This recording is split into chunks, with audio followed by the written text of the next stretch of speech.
All right, let's talk about banks and foreclosures. You know, banks around the country are forced to freeze thousands of home foreclosures amid allegations of fraudulent paperwork.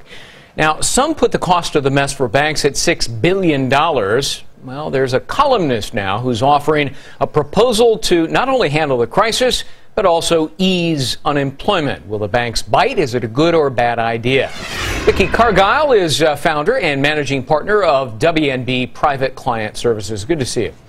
The idea is actually from Daniel Gross. He writes this column at Yahoo. And the idea is this. Let's hire 50,000 people to reprocess all the flawed and faulty foreclosure docs. The banks can certainly afford it, he argues, and it would give jobs to the jobless. Good idea?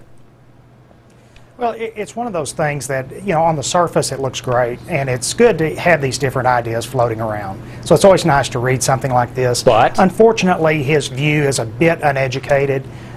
You know, certainly there's going to have to be a lot of new jobs created to help the banks solve their problems with the foreclosure mess. But whenever we create new jobs, we need those to be long-term, high-paying jobs. And unfortunately, hiring people to push paper around creates no economy.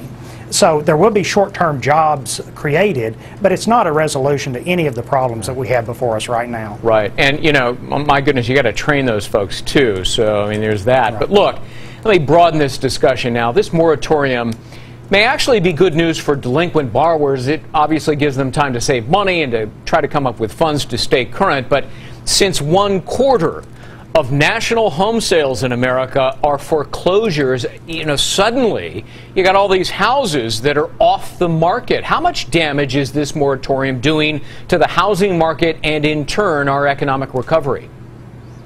Well, certainly the issue is not for mom and pop on Main Street, because if you're going through the foreclosure process, it doesn't really matter how the paperwork is processed. It matters whenever the bank is reselling that home and being able to give clear title to the new owners.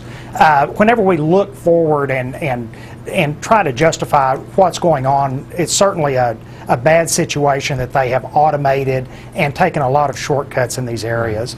But in the big picture in the economy, I think it really hurts the individuals to continue to perpetuate this situation of staying in a house that you can't afford. Right. You know, if you can't afford your house, you need to step up, you need to make a decision and get out of that home and quit being so emotionally attached to the home itself. It's shelter. Go find another shelter that you can afford and move on with your life.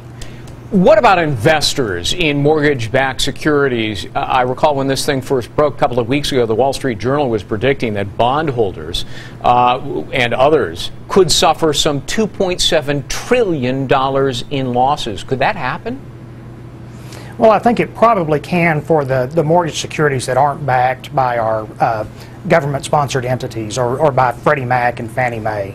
However, the mortgages that are backed by the government entities are good. Those mortgage-backed securities that are held by banks are in good shape, and unfortunately, it's one of those things that comes out of the taxpayer's pocket, but I don't think the holders of those securities are necessarily at risk. Getting back to the original article by Daniel Gross, I mean, he says that this foreclosure scandal, if it really can be called that, will prompt a large-scale national move to reduce principal for many mortgage borrowers. You think he's right about that?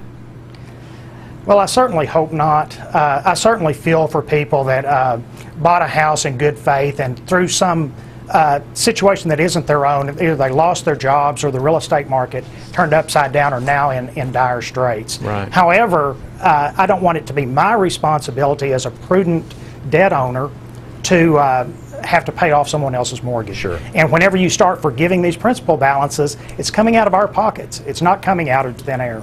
Yeah, it gets passed along to everybody. Cargile, founder of WNB Private Client Services. Good to see you. Thanks so much. Thank you, Greg.